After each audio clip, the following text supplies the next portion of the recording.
जय श्री गणेश जी, हर हर महादेव। मैं हूँ आचार्य संध्या सक्सेना, माँ लक्ष्मी ज्योतिष लव सोल्यूशन बाय संध्या सक्सेना।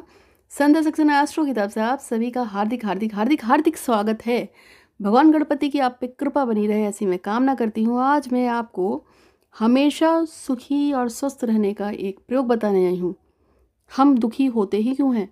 क्या कोई ऐसा कारण हो सकता है, कोई ऐसी ताकत या शक्ति हो सकती है कि मेरे या आपके जीवन में कभी दुख आए ही ना? तो उसके लिए मैं आपको कुछ बताने जा रही हूँ। यदि आप इसको कर लेंगे तो आप कभी भी किसी भी हाल में दुख नहीं झेलेंगे, मेरे को पता है, और आप भी जान लीजिए। तो स्टार्ट करते हैं, ठीक है? तो अगर आपको दुखी हैं, चाहे आपको पैसे की दिक्कत हो, चाहे आप बीमार हो रहे हो, चाहे आपका प्यार ना मिल रहा हो, चाहे आपके पति पत्नी में झगड़ा होता हो, यानी कारण कुछ भी हो सकता है, मैं आपको सटीक प्रयोग बताने जा रही हूँ। कभी कोई भी दुख आएगा ही नहीं। क्या करना है आपको? आपको सिर्फ इतना करना है। उपाय नंबर 1, देखिए सारे करने हैं, उपाय नंबर 1 2 3 से मतलब नहीं है। अगर 5 उपाय बताने जा रही हूँ तो पांचों को करना है, तभी ये आजीवन आपको सुखी देंगे। तो इस उपाय नंबर 1 में मैं आपको बता रही हूँ कि आपको आदत डालनी है भगवत गीता शिव पुराण को सुनने की, पढ़ने की। तो मेरे पास वीडियोज़ हैं दुर्गा सप्तशती और शिव पुराण के, भागवत के, बहुत फेमस हैं, बहुत सारे लोगों का काम हुआ है। आप उसको सुनना शुरू कर दो। उपाय नंबर 1। उपाय नंबर 2, उपाय नंबर 2 के रूप में आपको अपने घर में एक शिवलिंग ला के रखना है। शिवलिंग पत्थर का नहीं रखा जाता है घर में, कभी भी याद रखो। शिवलिंग अंगूठे से बड़ा भी नहीं रखा जाता है, ये भी याद रखो। इसलिए मैं हमेशा पारद के शिवलिंग ही गिफ्ट करती हूँ लोगों को। और भगवान गणेश की बड़ी कृपा है कि अब तक 2,500-3 हज़ार से ज़्यादा लोगों को इसी साल में मैंने पारद शिवलिंग गिफ्ट किए हैं। जो भी मुझसे बातचीत करते हैं, कॉल अपॉइंटमेंट लेते हैं, या जो लोग मुझसे कोई सामान मंगाते हैं, गिफ्ट मतलब कुछ भी मंगाया, जैसे किसी ने स्टोन मंगाया, किसी ने माणिक्य मंगाया, मोती मंगाया, या कोई माला मंगाई, या गुंजा मंगाया, कुछ भी मंगाया, जो भी कुछ मंगाता है, तो मेरी एक आदत है कि मैं उसको साथ में जो शिवलिंग होता है पारद का, उसे वो गिफ्ट कर देती हूँ मैक्सिमम टाइम पे। कॉल अपॉइंटमेंट में तो मिलता ही है।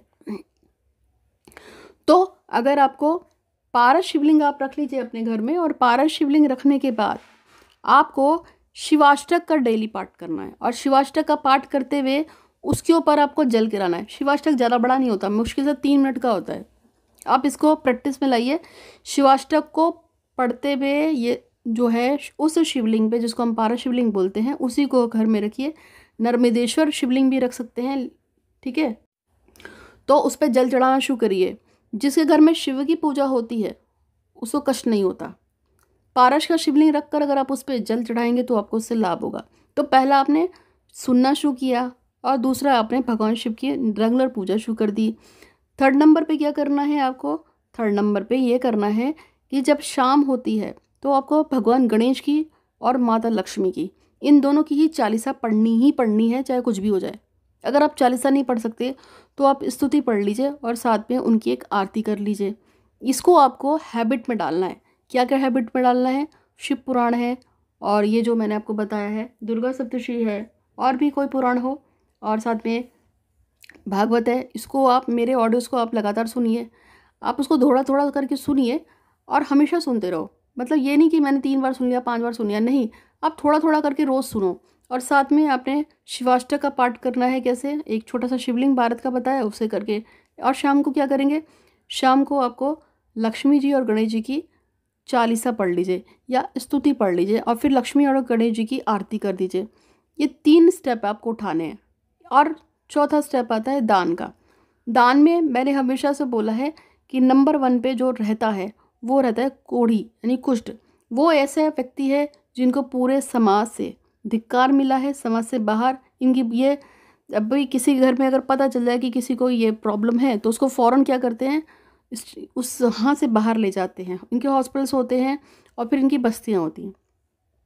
आप इन लोगों को जितना ज़्यादा सपोर्ट करोगे, स्वयं मालिक आपकी मदद करेगा। एक बात बता रही हूँ, अगर आपकी कुंडली में चाहे काल सर्प हो, पितृदोष हो, राहु का दोष हो, चंडाल दोष हो, ये दोष हो, वो दोष हो, कुछ भी दोष हो, भूत प्रेत पिशाच कोई भी दोष हो, आप बस कुछ मत कीजिए। आप कुष्ठ आश्रम में जाके भरपूर दान करके आइए, जितना खुल के दान कर सकते हैं उतना, और खिला के आओ, दे के आओ, कपड़े दो, खाने का सामान दो, राशन दो। आपका वो दोष 2 मिनट के अंदर नहीं, 2 सेकंड के अंदर छूमंतर हो जाएगा, मेरी गारंटी है। तो दान करने से बहुत फर्क पड़ता है। मैंने अभी आपको बताया ना वीडियो में, एक लड़की है जागृति सिंह, उसकी तो इंगेजमेंट होने वाली थी। उसने मुझे कहा था अगर मेरी इंगेजमेंट फला फला लड़के से हो गई तो मैं तो आगे पीछे हो जाऊंगी। मैंने उसको बोला कुछ नहीं होगा। उसको जो पूजा बताई थी वो पूजा करी, और उसने मुझसे भी कुछ करवाया था वो किया, और उसको बस ये कहा था कुष्ठ आश्रम के लिए दान कर दे। उस लड़की ने दिल खोल के कपड़े दान किए कुष्ठ आश्रम के लिए, सिर्फ कपड़े दान किए हैं। और उसने अमावस पे, दिवाली के अमावस पे उसने कपड़े दान करवाए थे। हमने उसके नाम से कपड़े बांटे थे, कुछ मैंने बांटे, कुछ उसके बांटे थे, कुछ और पे ही आया था। और हुआ क्या, हुआ ये कि उसकी शादी जहाँ पे होने जा रही थी उससे पहले ही कुछ हुआ और कैंसिल हो गया।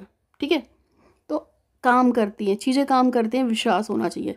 तो दान का फ़र्क है। उसके बाद ये जो होते हैं, जो विकलांग होते हैं, जिनके हाथ पैर नहीं होते हैं, जो नेत्रहीन होते हैं, इन सब के लिए आप जितना कर सकते हैं, भिखारी आपके आसपास घूमते हैं, शनि मांगने वाले घूमते हैं, उनको दे दीजिए।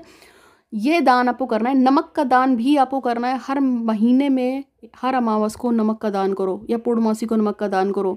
और एक और काम करना है, और वो है शनि मंदिर में हर शनिवार जाकर हाथ जोड़ के आओ। मैं ये नहीं कह रही वहाँ पे खड़े रहो, घंटियाँ मारो, पढ़ो वढ़ो, कुछ नहीं। हाथ जोड़ के हाजिरी मार के आओ और बोलो कि आ गया आपके दर्शन करने। मेरे परिवार की, मेरी और मेरे लोगों की शनिदेव महाराज रक्षा करना, रक्षा करना, रक्षा, हम पे कृपा करो, कृपा करो, कृपा करो, बोल के आ जाओ। तो ये चीज़ें जो सिखाई है ना, इसको जीवन में उतार लो। दान किसको करना है समझ में आ गया है। नमक का दान जरूर करना है। शनि मंदिर में जाना है हर शनिवार को, और कर सको तो मंगलवार को हनुमान जी के मंदिर में जा सकते हो तो वहाँ चले जाओ। ठीक है, वरना कहीं भी हनुमान जी को हाथ जोड़ लो बस। मंगलवार हनुमान जी का, शनिवार शनिदेव का, और सुबह शाम के समय 40 दान बता दिया, और शिवाष्टक सुबह शिव की पूजा, क्योंकि शाम को शिव जी पे जल नहीं चढ़ता है, और साथ में सुनना शुरू करो। सच बता रही हूँ, कष्ट आने से पहले भी कष्ट सोचेगा। अगर आप ऑलरेडी कष्ट में हैं, मेरे कहे हुए हिसाब से कल से, आज से, अभी से भी चलना शुरू कर दोगे, तो मुझे 20 दिन के अंदर सब लोग मैसेज करके बताना कि आपको कितना, कहाँ, क्या फ़र्क पड़ा। आपको पक्का फ़र्क पड़ेगा। ऐसे ही नहीं नेशनल अवार्ड मिल गया मुझे, और ऐसे ही नहीं मुझे शंकराचार्य, आदि शंकराचार्य की तरफ से अवार्ड मिला है। यार कुछ तो होगा ना मेरे अंदर, तो सीखो। कुछ नहीं है, मैं मुझ पे विश्वास रखो। परमात्मा पे जितना दृढ़ विश्वास रखोगे, काम उतनी जल्दी होगा। आंख बंद करके, जैसे बचपन में पैदा हुए थे ना, अपनी माँ की विश्वास था ना कि माँ गिराएगी नहीं, माँ पकड़ के रखेगी। इसी तरह से परमात्मा पे विश्वास रखो, वो भी आप उस पर विश्वास रखोगे तो आपको पकड़ के रखेगा, आपको गिरने नहीं देगा। तो आज के लिए इतना ही, और प्रॉब्लम हो तो व्हाट्सअप कीजिए। धन्यवाद। और हाँ, आप में से अगर कोई कुष्ठ आश्रम के लिए दान करना चाहे कपड़े का, और जो छत के लिए बार बार रिक्वेस्ट कर रही हूँ, तो कीजिएगा। 8126476399 पे आप व्हाट्सअप कीजिए। कोई समस्या हो, मैं हमेशा आपके साथ हूँ, आपके लिए ही हूँ।